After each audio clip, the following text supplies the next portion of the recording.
Olá, galera! Mais uma edição do podcast e hoje vamos falar sobre a Lei Júnior Black, criada através do Fórum do Reggae.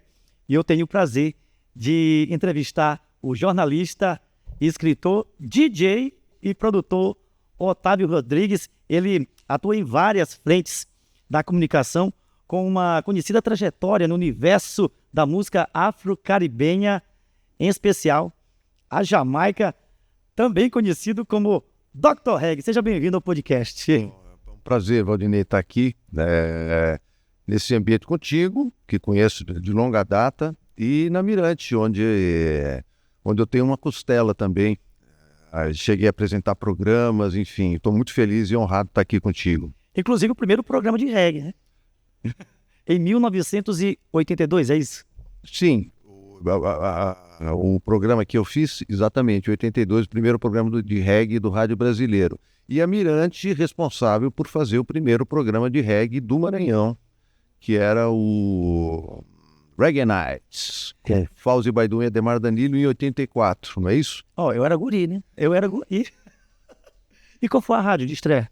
Foi a Excelsior FM em São Paulo, a época dirigida pelo grande Maurício Kobrusley. Otávio, o que as pessoas entendiam sobre reggae naquela época? Isso um ano após a morte de Bob Marley. O reggae no Brasil já era um termo conhecido, mas o reggae ainda não era exatamente popular. Gilberto Gil, em 77, com No Woman No Cry, Não Chores Mais, né?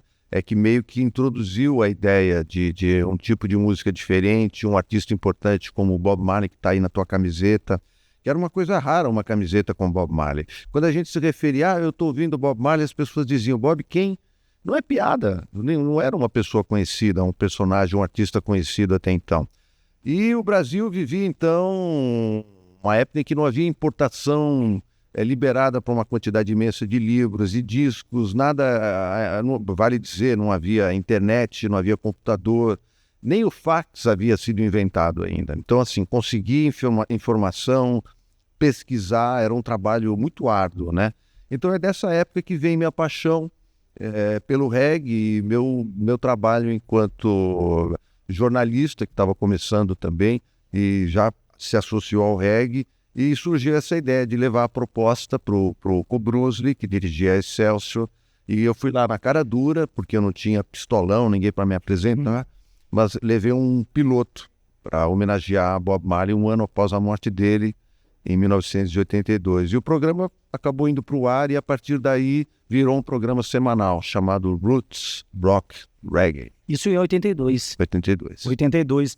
Olha, eu juro que eu não sabia que você foi o idealizador do primeiro selo brasileiro dedicado à música jamaicana na gravadora Continental. Cara, eu era guri. E meu pai me levava ao Mercado Central, tu lembras? Mercado Central? Sim. E lá tava cheio de discos de vinil, entre eles os discos de reggae da Continental. Cara, você ajudou a popularizar vários artistas, como Frank Paul, Delroy Wilson, no Brasil. Mas vamos falar de São Luís. A gente não conhecia esses artistas. Tu tens ideias do que você fez? Um tanto. Além da coleção, vale dizer que também tem os bastidores, né? Porque vários desses intrépidos maranhenses que atuavam e atuam no reggae já nos anos 80, como o Niveson, o já citado Ademar, o próprio Fauzi Baidun, o Serralheiro, os três que eu citei primeiro, frequentavam minha casa em São Paulo para rastrear as pedras da minha coleção, que não era exatamente uma coleção muito vasta, e nem é uma coleção muito vasta, mas tem alguns tesouros mesmo, né? É uma coleção bonita, digamos, né? E Ademar, Niveson, Fauzi, né, copiavam músicas lá e lançaram várias pedras aqui, o que me honrava também, né? Para citar uma que foi lançada aqui, que saiu da minha coleção, e eu tenho assim o disco original de onde saiu, Byron Lee, Miss Wide West, por exemplo, que foi um grande sucesso. Na época batizado como a melô da Black Power, eu creio que foi. Exatamente. Parece que foi Ademar copiou da minha coleção, e ele que me deu toque. Eu não tinha noção de que aquilo pudesse ser um sucesso, né? Não era uma música que chamava a minha atenção. É uma versão do Karl Malden. Sim, exatamente. Byron Lee faz vários covers. Sim, é o campeão, né? É o campeão e faz muito bem e tal. E aí parece que a Ademar chegou aqui com a fita gravadinha e lançou lá na Vila Embratel, sei lá. E quando ele tocou, a festa parou. Eu falei, que é isso? A galera gostou. Então, assim, essas histórias, esses feedbacks que eu recebia dos amigos aqui também ajudaram e me honram muito, tanto quanto ter lançado um selo só de reggae. Quer dizer, eu colaborei. Eu trocava músicas com o serralheiro, mas era um prejuízo para mim, porque ele me obrigava a não mostrar música para ninguém. Enquanto as que eu mandava para ele, ele fazia sucesso aqui com elas, né? Então, uma hora eu falei, não, serralheiro, chega desse acordo, porque para mim não serve. Eu não posso tocar o que tu me passas e tu fazes sucesso com aquilo que gravas de mim. Não que eu tenha, imagina, o serralheiro era um fazedor de sucessos, né? Eu falo aí de uma coisa ou outra, nada especial, né? Você também produziu shows internacionais de reggae, a exemplo do Joe Higgs, aqui em São Luís. Mas a gente vai deixar para outro momento. Mas me fala, como era Joe Higgs? Sim, tive a oportunidade de conhecê-lo aqui, né? Quando ele veio se apresentar. Me ajuda a lembrar, foi em 97, por aí, né? Eu creio que o último show foi em 94. Teve um em 94, não teve? Não. Tu estás falando do lado do Equator? Exatamente, do Equator. No podcast eu creio que é 94. Por aí, não sei. Mais pra frente, acho que foi... Talvez tenha sido o primeiro, talvez tenha sido o primeiro show, não lembro agora. E aí foi essa oportunidade de conviver com ele aqui, né? O motora dele era o Zequinha Rasta. O Zequinha Rasta estava com uma Towner. Ele tinha ganhado, na época tinha um concurso, né? Sim. Era a sorte é sua, a hora é essa, e comprava um cupom e concorria todo domingo. E Zequinha foi premiado com uma Towner, né? Tava novinha, aquela piruazinha, então de cima para baixo com o Joe Higgs para ensaiar e para tocar. E uma pessoa assim, muito ponderada, séria,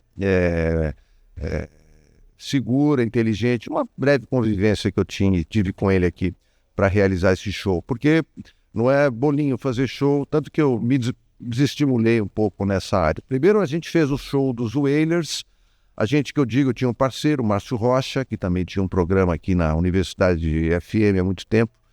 Eu e o Márcio fizemos esses dois shows, os Wailers, a banda de Bob Marley, ali no que era antes o estacionamento do Shopping Tropical.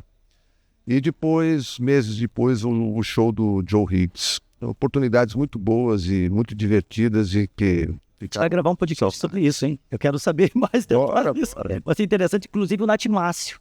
Sim. Tocou no show do Joe Higgs. Eu aproveito e mando um abraço pro Nath Márcio. Grande, né? Né? Fala, Márcio. Nath Márcio. Então vamos lá. Vamos falar do edital, que visa fomentar, incentivar e reconhecer a importância histórica e cultural do reggae no âmbito do Programa Estadual de Fomento à Cultura Reggae, instituído pela Lei Júnior Black. Eu li o edital, formulei algumas perguntas e escrevi aqui o que inspirou a criação deste edital focado na cultura reggae no Maranhão. Conta pra gente. Tá. Para entender o edital, primeiro nós temos que falar da lei, que foi o primeiro passo dessa construção. Nós nos juntamos num coletivo, nós propusemos a criação de um coletivo chamado Fórum do Reggae. Sim. E é exatamente isso, um coletivo, porque não é uma associação, não tem liderança. Foi proposto para ser uma coisa aberta a todos e todas, para que se pudesse discutir estritamente políticas públicas para o reggae. Até foi meio difícil no começo, porque vários dos participantes e das participantes traziam demandas diferentes, ou até algumas boas ideias a respeito de projetos e iniciativas que poderiam e certamente engrandeceriam o reggae, etc. Mas ele falou, gente, não é um momento de projetos e ideias, aqui a gente vai lutar por uma política pública, Sim. por uma lei. Então foi o primeiro passo, a conquista de uma lei. Essa lei foi aprovada recentemente, deve ter um mês, um pouco mais que isso, aprovada por unanimidade na Assembleia Legislativa. E essa lei impõe ou determina ao Poder Executivo estadual, porque é uma lei estadual, que se crie um programa de fomento para o reggae, para a cena cultural do reggae para a cadeia produtiva. Abraça toda a cadeia produtiva, então. Toda a cadeia produtiva. E quais são os principais objetivos que você espera, ou vocês esperam alcançar com este edital? Como eu disse, a lei determina que haja um programa de fomento. Sim.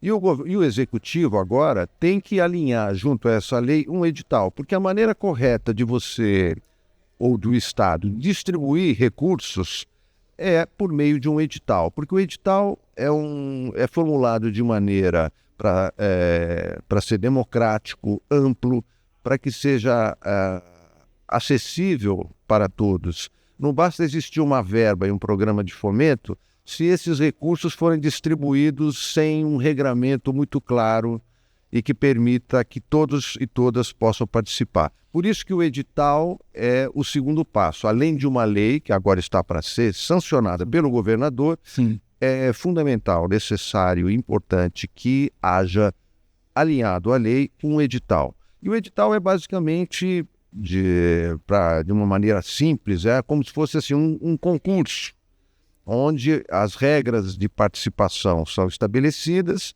e as pessoas que querem participar enviam seus projetos dentro dos formatos que o próprio edital determina e uma comissão julgadora, qualificadíssima, vai, por meio de pontuação também muito organizada, determinar quais são os projetos que naquele ano receberão os recursos dentro dos módulos em que eles foram inscritos. Mais ou menos é isso, mas acho que ao longo aí a gente pode esclarecendo melhor. A gente vai chegar lá. Qual é o orçamento total alocado? 10 milhões e 500 mil reais. E quais são as áreas específicas de atuação que o edital cobre? Tá. O edital, primeiro esclarecer que essa é a nossa proposta de edital, a proposta do Fórum do Reggae. Sim. Naturalmente, o Poder Executivo vai ter que avaliar. Eles têm análise jurídica, tem outras implicações que terão que ser vistas e revistas, inclusive determinar o valor absoluto desse edital. Sim. A nossa proposta é justa e bem pensada, está estabelecida em 10 milhões e 500 mil reais, que deverão ser distribuídos em 5 diferentes módulos de participação. Dá para falar sobre cada um módulo? Claro, sem dúvida. Fique à vontade. O primeiro módulo, um dos módulos é gravação de álbum inédito. Naturalmente ele contempla artistas, cantores e cantoras, bandas e eventualmente DJs que gravam discos também e trabalhos necessariamente autorais. Que legal. Então, nesse módulo, você apresenta um projeto de até 120 mil reais. Portanto, assim, é de até 120. Eu posso apresentar um projeto de gravação de álbum de 50 mil reais. Ou de 70, a depender de como o projeto está colocado e planejado. Porque é importante o pessoal entender isso. Você vai participar, vai ter direito a recursos, mas para isso vai ter que passar por um pente fino. O seu projeto vai ter que ser julgado, avaliado, e você pode ser contemplado ou não. Como que será feita essa avaliação dos projetos? E a gente vai chegar lá. Eu vou falar primeiro dos módulos. Vamos lá nos módulos. Isso, no primeiro ainda. Tá. Gravação de álbum inédito. Isso. 120 mil reais para cada projeto. Sim. Aprovado. Até 120 mil reais. Depois nós temos um módulo de artes integradas, que contempla artesanato, dança, culinária, enfim, a variedade artística que não está em gravação de álbum, por exemplo, ou nos outros módulos que eu estou contando aqui. Tem um outro módulo chamado circulação de espetáculo de música. Então é para bandas e artistas que vão apresentar um show. Ou então uma radiola que tem uma apresentação ou várias apresentações a serem feitas. Sim. Nesse quesito, nesse módulo, você pode apresentar projetos de até 100 mil reais. Em artes integradas, não sei se diz, são 40 mil reais para cada projeto, até 40 mil reais para cada projeto. Circulação de espetáculo, como eu disse, 100 mil reais. Depois nós temos um quarto módulo chamado fotografia e audiovisual, que contempla naturalmente exposições fotográficas, filmes, documentários, toda a variedade do audiovisual, em exposições, eventualmente livros, nesse quesito, recursos, projetos de até 80 mil reais. E, finalmente, um quinto módulo chamado Congressos e Festivais, que aí se referem a grandes eventos e que vai contemplar projetos de até R$ 1 milhão, ou seja, projetos maiores. Agora, tu poderias perguntar, mas esse dinheiro vai ser distribuído de que maneira? Quando as pessoas se inscreverem para participar, elas vão apresentar um projeto, um planejamento, um orçamento, vão ter que determinar os custos especificados de cada item e elemento ou pessoas que trabalham no projeto. Quer dizer, não é bolinho passar, você tem que realmente concorrer de maneira responsável e dedicada. Com isso, ganhando ou não, é natural que toda a cadeia artística e produtiva consiga evoluir, se desenvolver mais e mais, porque para participar no edital você tem que estar bem preparado, bem estruturado. Os participantes podem se submeter a mais de um projeto, por exemplo? Não, é um projeto por cada pessoa que se inscreve. E também aquele que participa num projeto de um, não pode participar e estar inscrito em projeto de outro. Por exemplo, eu inscrevo um projeto, enquanto pessoa física, eu sou um proponente, esse é o nome oficial. Sim. E vão participar comigo o Valdinei e mais 2 DJs que fazem parte do projeto e que vão assinar um termo de participação, é assim que funciona. Só que o Valdinei e esses outros 2 meus convidados não podem participar no projeto, sei lá, do Magno, do Tarcísio, da Rose Bombom, enfim. Eles só podem entrar num dos projetos, né? Então, assim, há limitações, né? Tá, e a avaliação dos projetos inscritos, como é que vai funcionar? Haverá uma comissão julgadora eu quero crer que são 6 integrantes ou 8, com o Fórum do Reggae vai indicar 2 ou 3 pessoas, a Comissão de Cultura mais 2 ou 3 pessoas, a Secretaria de Estado de Cultura também. Sim. E no caso do Fórum do Reggae, são necessariamente pessoas que tenham 10 anos de experiência no reggae. Como é que é garantida essa transparência, Otávio? Claro que qualquer um tem como comprovar. Para participar, voltando um pouco à fita, para participar do edital, a pessoa tem que comprovar pelo menos 3 anos de atuação no reggae. O cara não pode inventar de uma hora para outra, entrar no edital para pegar algum recurso se ele nunca trabalhou com reggae ou pelo menos não tenha 3 anos de experiência nisso. Isso é uma coisa que se pode comprovar com flyer, com publicação em rede social, com matéria de jornal, com gravação de programa de rádio. Há várias maneiras disso ser comprovado.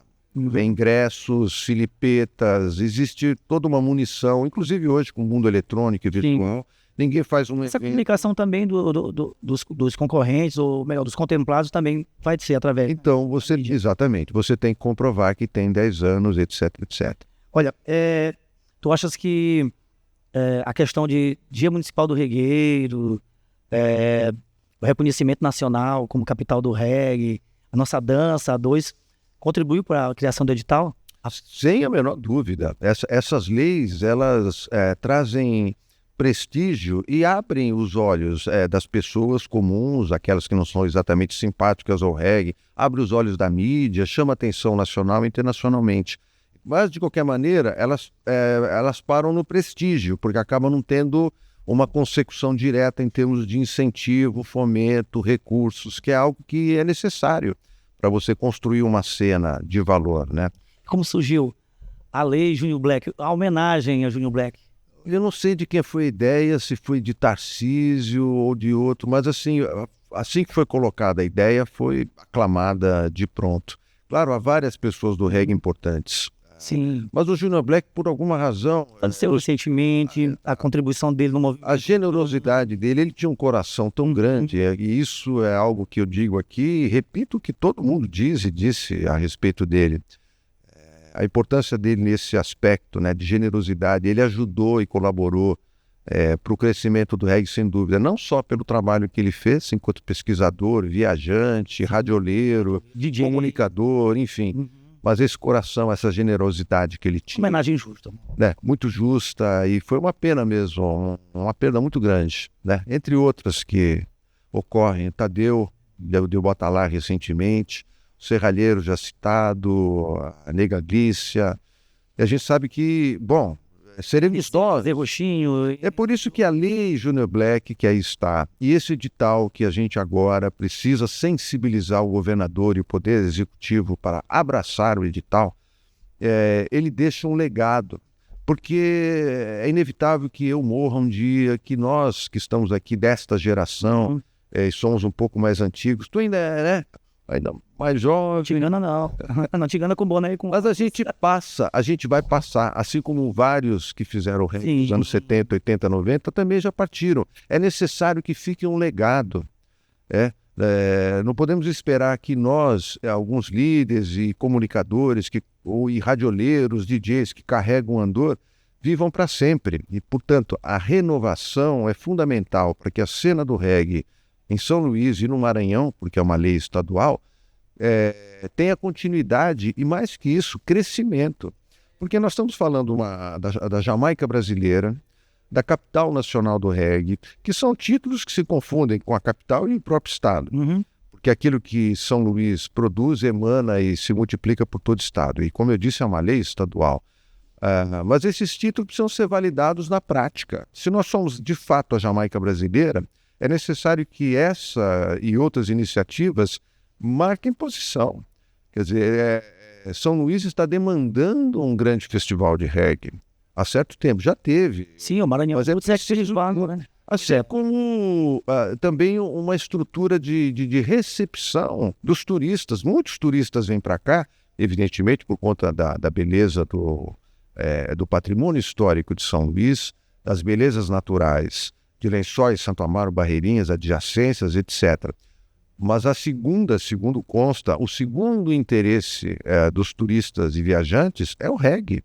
Consta que o Museu do Reggae é um dos mais visitados em São Luís. Sim. Então, assim, é de uma responsabilidade bastante grande de nós, produtores, criadores, comunicadores, políticos, etc., de criar circunstâncias para que esse fenômeno tão chamativo, e já há tanto tempo, nós estamos falando de 50 anos de reggae e pelo menos 35 de popularidade do Maranhão como Jamaica brasileira.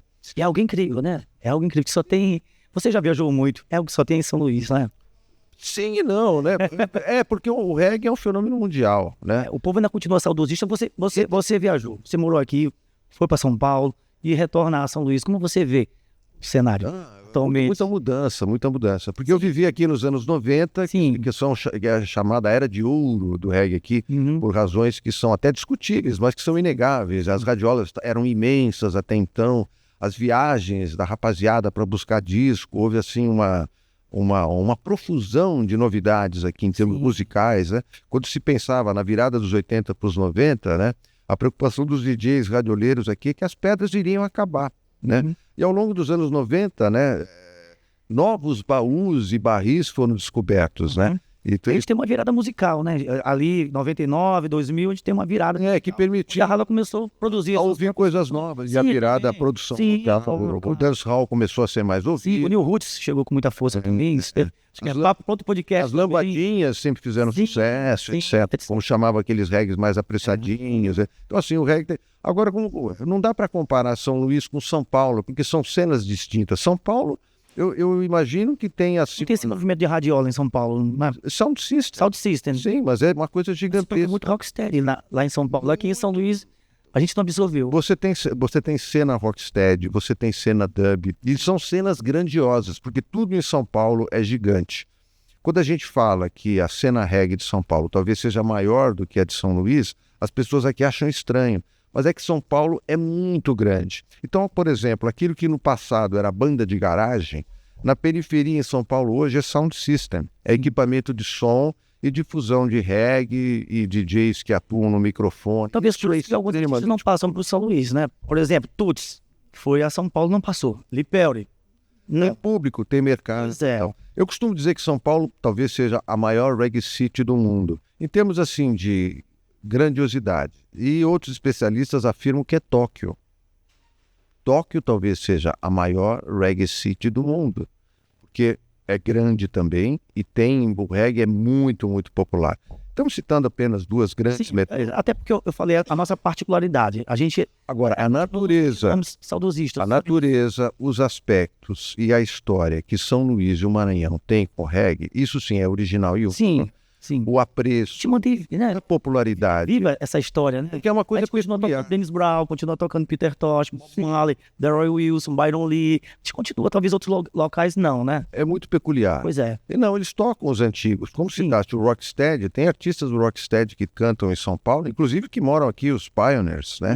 Dois deles vivem aqui em São Luís há certo tempo, vivem se apresentando lá. Então tem artistas que são conhecidos apenas aqui, tu sabe disso, em radiolas, Jamaican All-Star, por exemplo, né? A gente tem o Eagles, então outros artistas. Sim, é uma variedade muito grande. Mas, como Pois é. digo, reforçando, essa comparação é difícil de ser feita. Sim, Em termos assim de concentração, porque aí toma-se o tamanho da ilha de São Luís, quer dizer, eu acho que assim, per capita a coisa aqui é poderosa, né? A quantidade e a maneira como o reggae aqui está entronizado culturalmente, como dizem os especialistas e scholars, a apropriação foi tão forte e tão importante que hoje o reggae é considerado um elemento da cultura popular do Maranhão. sim, né? À toa, reconhecimento. Não é à toa. Verdade. Eu gostaria de acrescentar algo mais aqui no podcast para a gente fechar. Puxa, eu estou muito satisfeito de poder falar um pouquinho aí das coisas da Lei Junior Black e do edital. Insistir para que todos participem do Fórum do Reggae. Nós temos reuniões quinzenais, é uma luta que continua.